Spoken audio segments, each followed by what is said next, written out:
Well, it's popping. So it's a Super Saturday for quarterfinal action at the NAI Women's Basketball National Tournament in Sioux City, featuring the top-seeded Dordt Defenders continuing their mission for its third red banner in a row, facing off against number 2 St. Francis.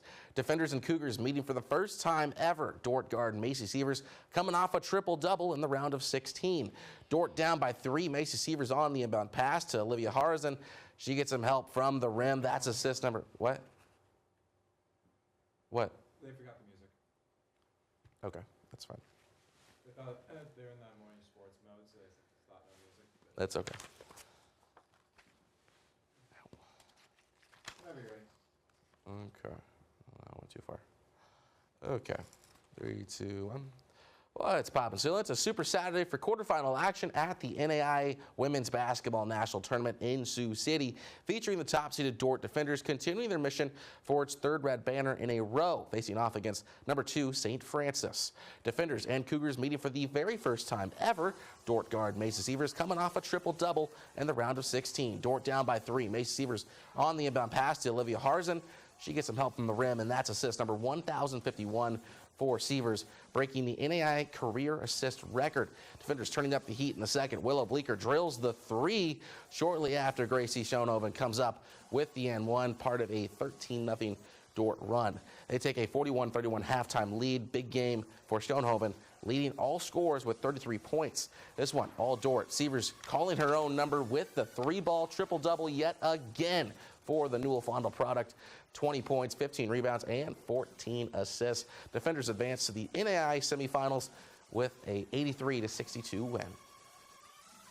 Yeah, I mean, I'm truly honored and blessed to be atop the records, but I know I couldn't do it alone. I mean, it's the assist record, so obviously my teammates are the ones making the baskets. They're the ones making the tough shots, making the threes, and so I'm truly honored, but I know I wouldn't be here without my teammates. It's amazing to wear a Dordt uniform. We've had so many great players come before us who have kind of shaped our program for us, and so I feel like it's just important for us to carry on what it means to wear the Dordt uniform. It's a huge blessing to be here, and as you can see, our fans always show up for us. Dordt will face Dakota State in the semifinals on Monday at 6 p.m. At the Division I level, the women's NCAA tournament has begun. Round 1 play, and we show as Connecticut as the Cyclones take on number 9 Syracuse. Cyclones' last game was a Big 12 tournament loss, looking to get back to their winning ways in the Big Dance. Second quarter, Addie Crooks inside for 2. ISU goes up 16-14. Later, Jada Williams with the quick first step to the rim for 2 points. 20-18 Cyclones. That's 14 for Williams on the night. Third quarter, Ariana Jackson, 3-ball money, lead down to 12 now. Fourth quarter, Crooks continues to dominate, as she usually does. Bucket and the foul. Audie Crooks scores 37, but the Cyclones would fall to the Orange 72-63. Now, for the 4th time in the last 5 seasons, Iowa is hosting in the NCAA tournament. Knights enter the game on a 22-game win streak. Hawkeyes would light up the board first after winning the tip. Ava Hayden under the basket for the easy drop to get things going. Later, Hawkeyes capitalize on the steal. They find Chit Chat right in the corner for 3, and that makes it 8-3 Hawkeyes. Skip to the second quarter. Iowa with a small lead. Hannah Stoichel would get the rock and knock down the mid-range jumper. Iowa would go up in the half, only up by 1, 27-26, but the Hawkeyes would distance themselves in the second half to win 58-48. You know, I told them is the most important thing is we found a way to get it done when we really weren't playing our best. Credit, you know, FDU, you know, they're scrappy.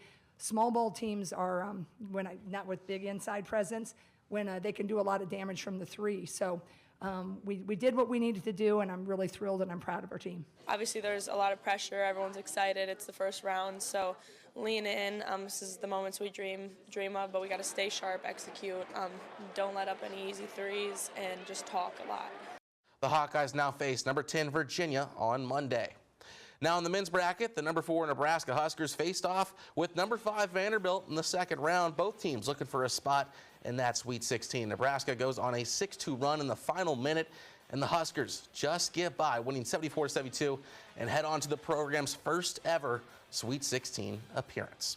Now, some news coming from Iowa State men's basketball. All-American forward Joshua Jefferson is deemed questionable to play in tomorrow's second-round game against 7th-seeded Kentucky after suffering a sprained left ankle in the first half of the team's 108-74 win over number 15 Tennessee State.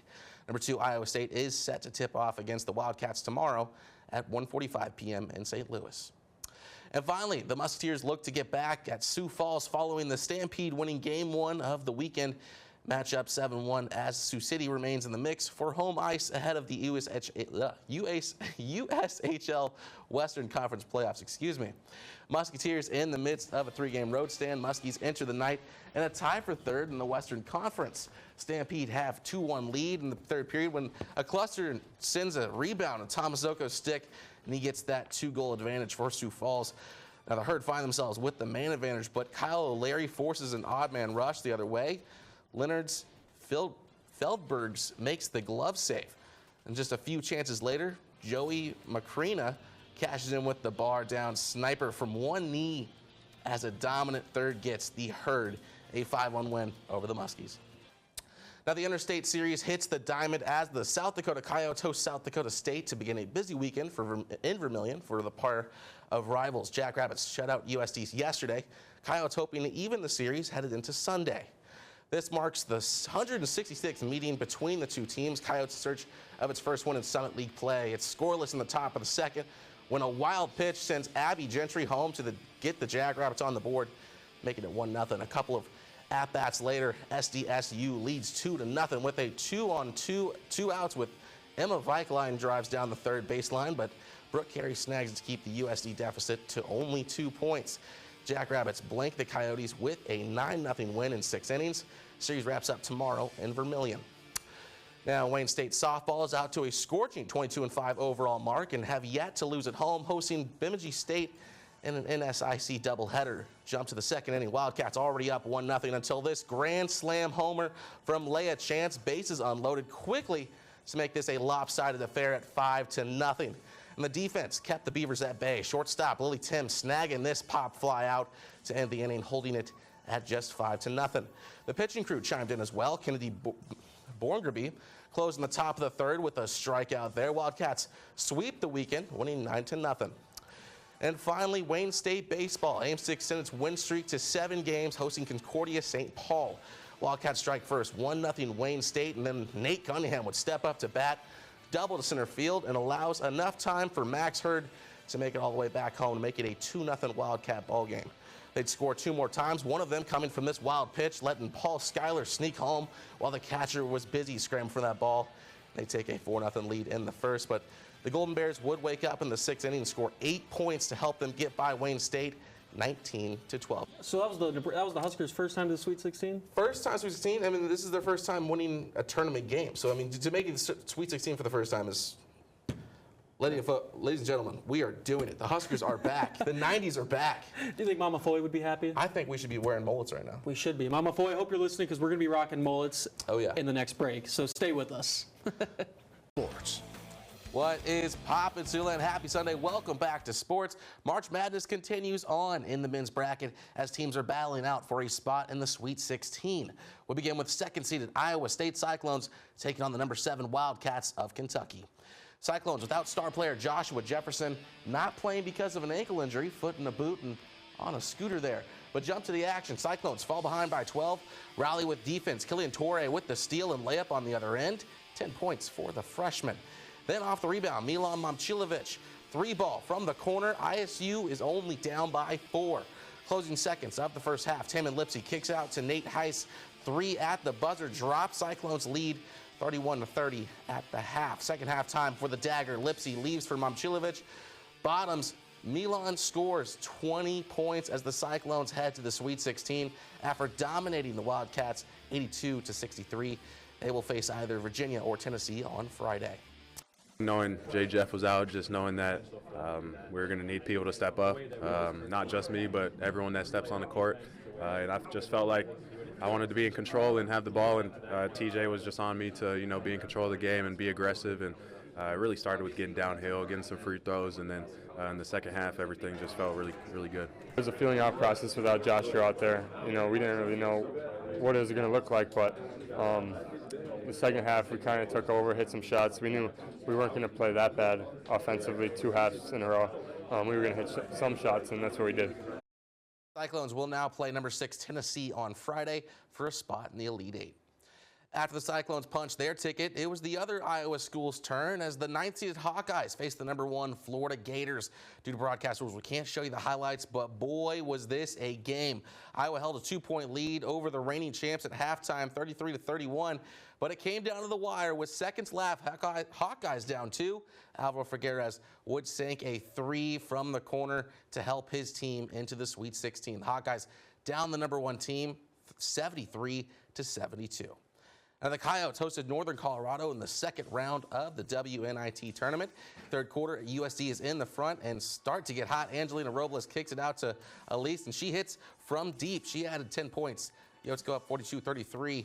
A few minutes later, the lead is 10 when Josie Hill's paint touch leads to an open 3 for Robles. Coyotes on a 15-3 run as they lead 49-36, and they keep rolling. Seconds later, Robles launches from the top of the key and buries it.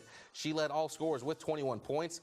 USD goes up 16 at that point, and the Coyotes advance in the WNIT tournament with an 80-60 win over Northern Colorado, and now play Pepperdine on Wednesday.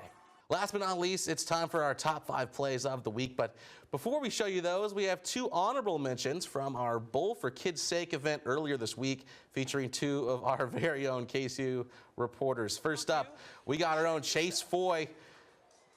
Form looks good. He's going to roll it. Oh, and that oh God doesn't sound good. And there's a gutter ball. Chase, what happened? Disappointment, ladies and gentlemen. But then big man Luke Larson. Could he change it for KCAU? Here we go, Luke. Not sure about that form. Backhand. And, oh, a little bit better. You got 1 pin. Okay, but for real, let's look at our top 5 plays, actually. This week, we saw some nice weather for some new types of nice plays, starting with number 5. Number 5, we got Morningside pitcher Kai Purdy Burton faking the pitch, picking off the Dort runner on first base. Number 4, Briarcliff softball now. Catcher Brooke Opplinger making this throw to second on her knees still to shut down the steal attempt and close the inning. Now, number 3, Wayne State softball. Bases loaded in the second inning. Wildcats up 1-0 until Leia Chance knocks this ball out of the park for a grand slam and an early 5-0 lead for the Wildcats. That takes us back to Briarcliff, though, for number 2. This one scoreless in the bottom of the 7th, and Amber Daugherty smacks it right back at the pitcher, giving the Chargers runners time to make it back home for the walk-off 1-0 win. But our top play of the week belongs to Wayne State baseball. Bases loaded in the bottom of the 9th inning. Easton Maines hits a walk-off grand slam to beat Concordia St. Paul 21-19. That's a football score. These 5 scores are part of an unbelievable 12 runs scored in the 9th inning alone, coming back from a 10-run deficit to rob the Golden Bears of a victory. And that will do it for our top 5 plays and for sports. You know, looking at how Chase and Luke were bowling, I have to take me back to when I used to bowl in high school. My best score was a 12, so they did a lot better than I ever did. Dang. You gotta have like rails bumpers or something. That was... No, nope, I didn't do that. I was too proud. I was very proud. Very proud of that 12 points. I think mine was like 268. And mind you, I had the nickname Gutterball in high school a lot of the time. So that was something I couldn't live down a lot of the time. All right, well, maybe next time we'll be in our top 5 plays, Gutterball. I would love to be. Please put me in there. Well, we'll take a final look at the... It's Pops, and welcome back to sports. Dort women's basketball is 1 win away from etching its name into NAI history with a 3-peat, facing off against a fellow number 1 seed in the title game, the Marion Knights. These 2 teams meeting for the 2nd consecutive season. Dort defeated the Knights in the NAI quarterfinals a season ago. Marion motoring out to a first quarter lead. Kennedy Coleman cuts inside, finishes for 2. Knights lead 19-12 after 1. The defenders dealing a run ahead of half. Dort gathers the loose ball, finding Willow Bleacher for Bleecker for the big three, part of a 10-2 run for Dordt. Defenders go up 32-28 at the break. But Marion swings back in the third. Madison Bailey drives, bucket, and the bruise. Knights outscore Dordt 27-14 in the frame. Should take a 55-46 advantage. But Dordt stays persistent in the fourth. Loose ball lands in the hands of Macy Sievers, senior guard stepping up in her final game. Good for a pair of Sievers, 15 points on the night. Both teams trading blows in the fourth. Knights deliver the knockout, though. Bailey with the and one. Marion dethrones Dordt, winning its first title since 2017, 73-61. Defenders in the campaign with its fourth title game appearance in the last 5 seasons, despite coming up short in tonight's final. But now joining us live from the Tyson, Sports Director Anthony Mitchell with more post-game coverage. Anthony? Hey, Alexander, good evening to you. The confetti, well, it came down for a storybook season, and what an end for the Marion Knights, taking home its first title since 2017, a 73-61 win over Dordt. Of course, the defenders looking for that three-peat, coming up just one game short, but in the midst of the entire year and the entire run for the defenders, they really leaned on each other, and that's what they say they had the most fun with. I mean, wearing Dordt across my chest, biggest blessing the past 4 years. I'm truly honored, I'm forever grateful I was called to go here to school, and there's truly no words to put it into what it's meant to me. These girls, they're awesome, like one of a kind. So it's so fun to experience that with all of them. To be able to play in another national championship game is just a true blessing. And we're not going to let that loss, cloud how we feel about who we are and what we are, and being able to play in a national championship again. What a tremendous group of people. What a tremendous showing by the Dordt community. It's just outstanding. And Coach Harmsen saying it best there, despite the loss tonight, they don't really want that to cloud the legacy of this senior class and what they've been able to do, headlined by senior guard Macy Sievers. Just kind of looking at her career records now, she's the all-time assist leader in the NAIA, but she's rewritten those Dordt defender record books, top 3 in points and assists all-time. Perhaps not the poetic ending the senior class wanted to cap off their careers with, but still just a great run for the Dordt Defenders program and a group and some players that Dordt faithful will remember for a very long time. Reporting from the Tyson, Anthony Mitchell, KCAU 9 Sports. All right, thanks, Anthony. The madness continues in the Sweet 16 for the NCAA men's bracket as 3 Siouxland State squads are left, one being the second-seeded Iowa State Cyclones, who face the number 6-seeded Tennessee Volunteers for a spot in the Elite 8. Cyclones were without star player Joshua Jefferson in their round of 32 matchup with Kentucky, where ISU downed the Wildcats 82-63, taking care of business and creating separation in the second half. But a new challenge arises in the Sweet 16 with the 24-11 Volunteers of Tennessee, who are coming off a huge upset, beating third-seed Virginia 79-72. But even without the team's second-place scoring leader, it's business as usual. When you go out there and you don't have Jay Jeff, the guy's elite competitor, a winner, been such a great leader for us.